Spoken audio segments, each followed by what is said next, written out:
Hi guys, this is Sid with my bad English and my indie games for the Nintendo Switch. The game I'm trying to show you today is Knights of Pen and Paper +1. Okay, this is the game. The game is basically a pixel art role-playing game, but there's a lot of more to say about this game. This game is an attempt from the developer to recreate the Dungeons and Dragons magic into a video game. Okay, let's load my game. The language is Italian because I'm Italian, but you can find this in any fucking language you want to try. The five guys you see below are my party, while the one seated at the table in front of my party is the master, the dungeon master. This is everything is made just to recreate the Dungeons and Dragons magic. Now I'm gonna play a couple of minutes about this game and then try to review. To share with you the feelings I had while playing this game. Okay, let's move on to another area. Moving between an area to another will cost you money. I don't have much money at this time, which is basically just as in real life, not much role-playing game in this. Okay, we're moving, we spent some money. As you can see, I threw some dice while moving. This is just like Dungeons and Dragons, so you have to throw your dice. If dice are high enough, you will go freely to the new area. Otherwise, you will encounter some monster and might have some problem and issues. In this new area, we can camp, so relieve our steps and replenish our health bar, or fight. I might fight. Let's show you the fight. I can decide how many enemies I can approach and fight. Let's go for 7, which is the max of the enemy I can summon so far. Let's go with an area attack from the witch. You can't have double classic character, so if you have one witch you can't have two, and that's basically it. This is my paladin. Paladin has a few abilities.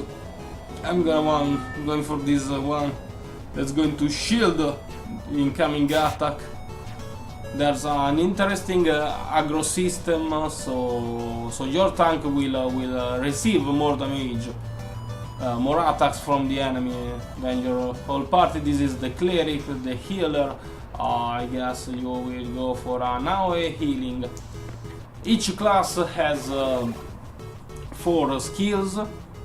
You will improve your skill by raising your level. Each time you raise your level, you will have 1 skill point to spend. This is quite common for role-playing games, but this is also common for the Dungeons and Dragons games, which is where everything started. If you're looking for, if you like a role-playing game, you must have to love also Dungeons and Dragons, because that's where everything started.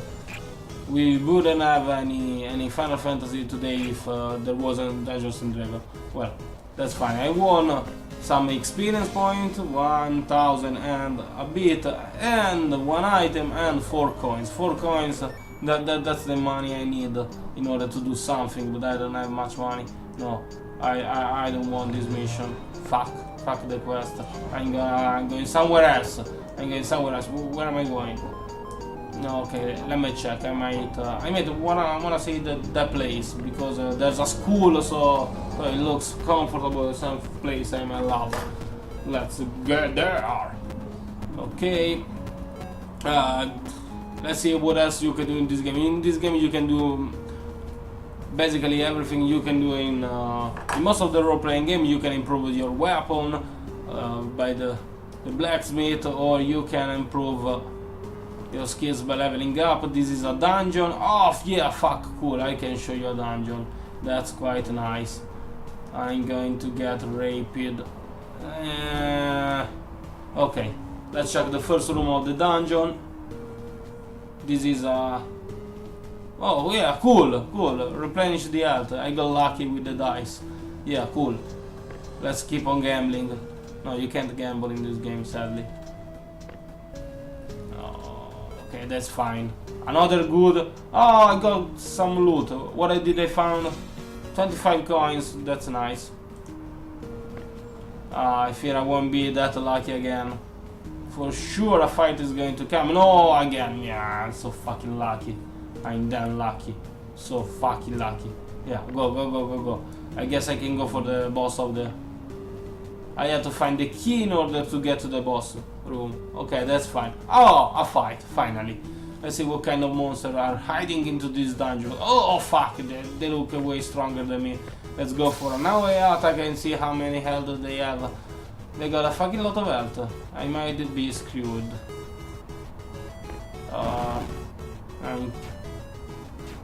Oh fuck, I'm dead. I'm so fucking dead. They're hitting me too hard.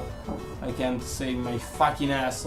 5 monsters are way too much for me. Let's escape. No, dice failed. Damn, no, you're so going to die. No, don't die. Chicken, while pressing the chicken, that means you can flee. I take this as quite offensive since I'm chickening a lot. No, fuck, again. No way. Don't bother me on the cell phone. I'm trying to escape a fight from 5. I don't know what are the... Oh yes, safe. I could escape the fight, but sadly, once you escape the fight, you will get kicked off the dungeon as well, which made me lose quite some time. This one should be quite easy. This could be a good place to get a bit of experience points. Okay, let's start sharing my feelings about this game. The gameplay is... I would call the gameplay a role-playing game. Of course, this is the main core of the role-playing game. This is not old school, this is older than the old school. And that's something I love, because I love role-playing game. I do love role-playing game. Those might be my favorite genre of video games. I can't live without a role-playing game, and thus when I find some old school role-playing game, some well-done old school role-playing game like this one, I can't say without. I love it. I just can love this. I spent about 10 hours into this game in a couple of days, just to say how much I love a role-playing game and how much Knights of Pen and Paper is can be enjoyed by role-playing game lovers. Sorry, I get distracted a bit by the fight because things might get messy. I have 3 characters almost dead. Go for it. Go for a paladin, yeah. Away healing, which might save me. What? Okay, fine. The biggest flaw of this game, yeah, because I have to find a flaw in every game. The biggest flaw of the game, I think, is about the soundtrack. The soundtrack, while the sound effects are fire, and I find they guess are on par with what you're expecting from an indie role-playing game. I think that the soundtrack has not many tracks, but has just a very few. You will get bored by the soundtracks very soon. That's I have to say this. This is the biggest flaw of the game. But once, just because I found a flaw in this game. Indeed, that's about the music. It means that the gameplay, the characterization, the plot, everything is lovable.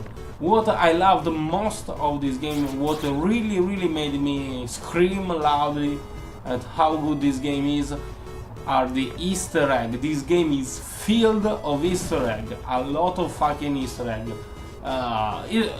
First of all, the whole game is an Easter egg because it's always doing some meta jokes with the team members saying stuff to me like we gotta eat a pizza, I'm ordering a pizza, or my cell phone is ringing and stuff like that. But I also find a lot of Easter egg. I would have to show you a couple. Let's say I found missing number 0. The Pokemon missing, the bug Pokemon, the cheat Pokemon. The cheat Pokemon is inside this game.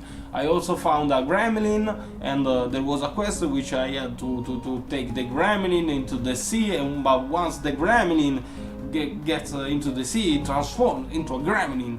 So there are a lot of jokes, and I would say there are these jokes refer a lot to the 90s era, so if you loved the 90s era, you will love these jokes and you will love this game.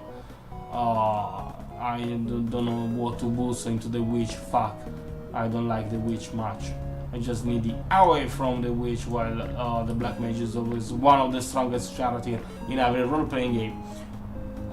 With this to say, the game difficulty isn't very high nor very low. You will have the chance to decide which kind of enemy approach. So if you go against stronger enemies, or you can go against weaker enemies for multiple times. So the difficulty is very well balanced, because it's in your hand to decide how difficult you wanna play this game. Another note to say about this game is that it is, of course, repetitive, and that's because the main core of the role-playing game is just to fight, and rise your skill, your level, and such. It's not the fault of the creator if this game is repetitive. With this being said, I would say that this game is worth your money, so you might have a chance into this game. You might wanna buy this game, because this game is very great, as long as you love role-playing game. I love role-playing game. I love Knights of Pen and Paper +1 Deluxier edition for the Nintendo Switch. Please give it a look. You might want to consider to buy this game while you're waiting for some bigger role-playing games such as Project Autopath Traveler. See you soon. This was SID!